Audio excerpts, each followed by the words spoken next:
Okay, I'm going to break down another one. And as you all know, we've had another one.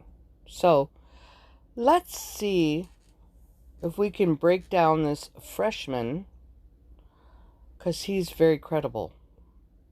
I just want to let you all know he's very credible. Here we go. All right, now we want to bring in Bergen Lofrich. Bergen is a freshman at MSU. Bergen, thank you so much for giving us some of your time tonight. I just want to start asking how are you doing tonight? We're hanging in there. It's a struggle for all of us, but He's hanging in there. I just want to point out the Nike symbolism on his shirt. They've got that going for him. She's in the red. Yay. Let's go on. we're doing good.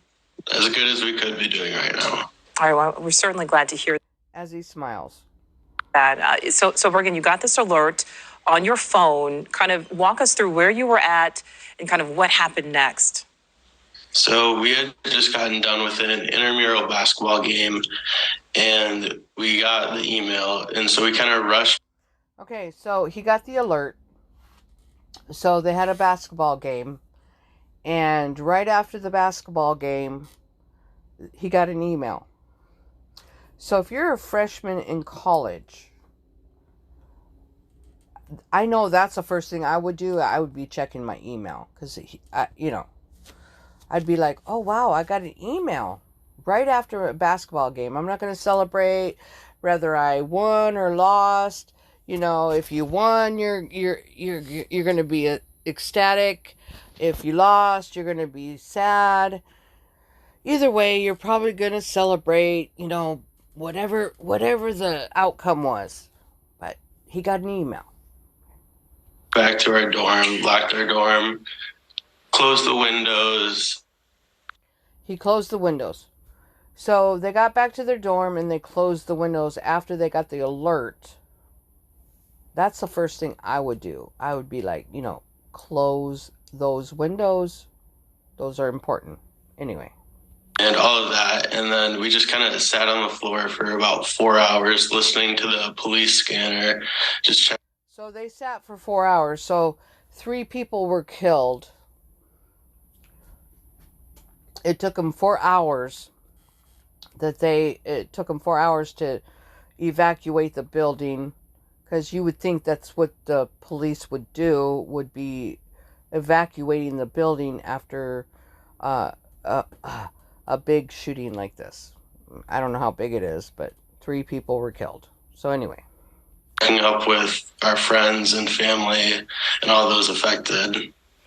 So, Bergen, you're a freshman there, so I'm assuming you're about 18, 19. So, Yeah. Sadly, I know this means that you've probably gone through these type of active shooter drills since... Did she say drills? Are you kidding me? Did she say that bad word, drills? So he must have gone through these drills. So that's what they tell you to do. Shut your windows and stay wherever you're at for 4 hours. That's what he learned. But anyway, they said that bad word. I wanted to point it out. You've been in school. I mean, I'm assuming it's always been a reality for you? Yes, all throughout high school, we'd have active shooter drills, and we'd have to have lockdown drills and turn off the lights, lock the door. And it was just kind of like, it prepared us well, but it was... So if I was going to prepare, I've never been through a drill, nor will I ever. But let's say, if someone told me to turn off the lights, I know, turn off the lights, hide from whoever's running around with a gun. But I would like to see who's walking in the door so I could shoot them. If I needed to. I'm just saying. Still tough to go through. It still felt like, wow, this is real now. And that's what I wanted to... He just didn't say that, right? It's real now. Did he say it's real? Just saying. Aqua, yeah, what was it like? You go through the drills, but that's exactly it. They're drills. But what was going through your mind knowing this is real? Real. We were all just like speechless. We were texting in our group chats, like, texting everyone we knew just to be sure that they're okay and everything is all good there. I know some of my friends were being escorted like through fields, and it was just like, All right. So you're downtown East Lansing, Michigan, and you're in the university. Okay, you're in the dorms at the University of East Lansing, Michigan, the capital of Michigan. The capital. And so if I'm originally from Michigan, and I don't recall many fields downtown, but there could have been, but I'm just thinking there's not. But that's just my opinion. Anyway. it felt weird that there's actually a shooter up there like trying to kill us. Up where? Where's up? I mean, where was the shooter? Up there. Don't know. Anyway. So, what was it like as each hour continued to pass, as you kind of just had to wait, and obviously put your trust in authorities and campus police and local police? What was that like as each hour kind of ticked by there? Well, I'm assuming he was playing poker or, checkers or chess, and they had 4 hours sitting there. They didn't evacuate the building, so, God only knows what, they were doing. It was just kind of scary because there were a lot of false reports, so we didn't exactly know how. So he already automatically knows there's false reports. Did the police run into the dorm room and knock on his door and say, "Look, there's been many false reports.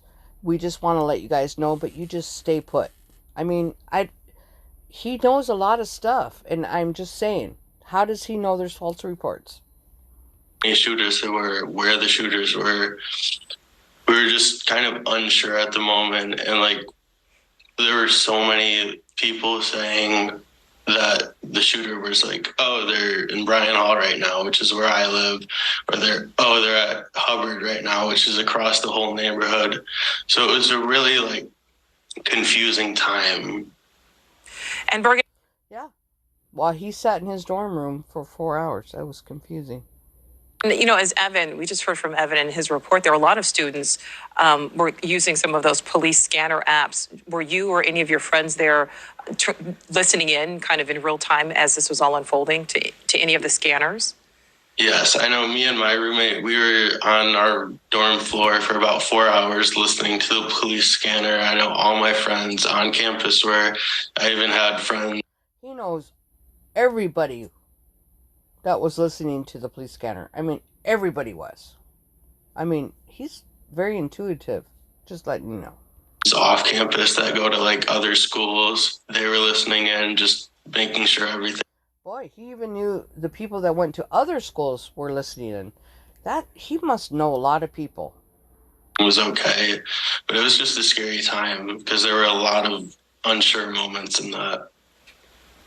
Very scary time. Put that scary in. Oh, yeah, absolutely. Terrifying time. Terrifying. Bergen, I know MSU is a huge campus. I know there are thousands of students who go there. With lots of fields.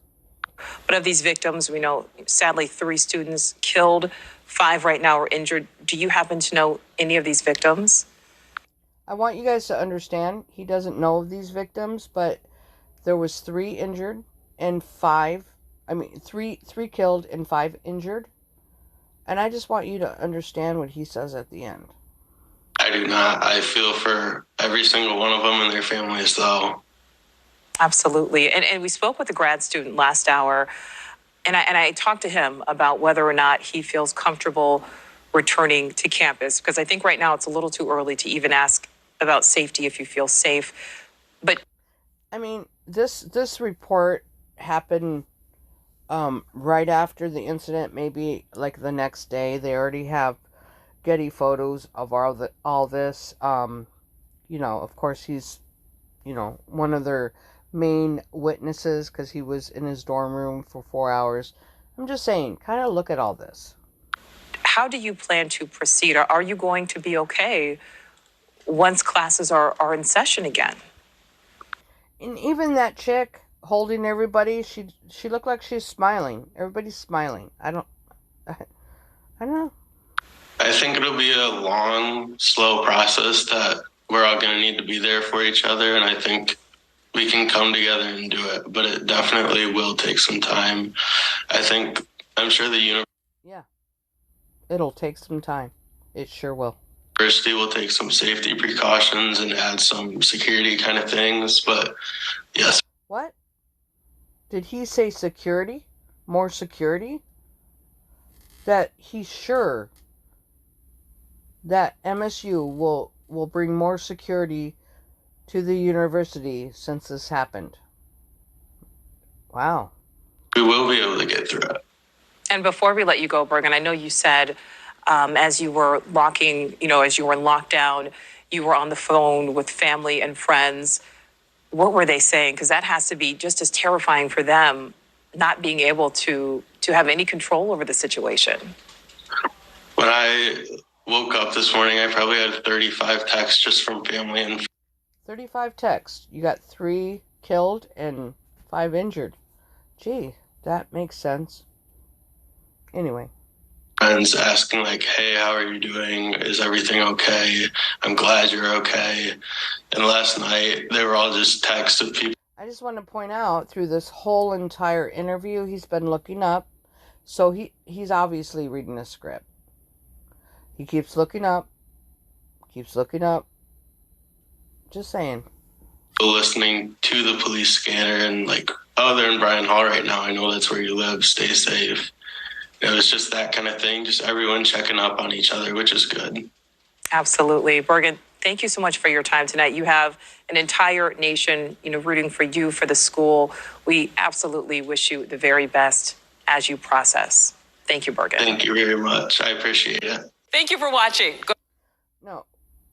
No, thank you. So, just my final thought.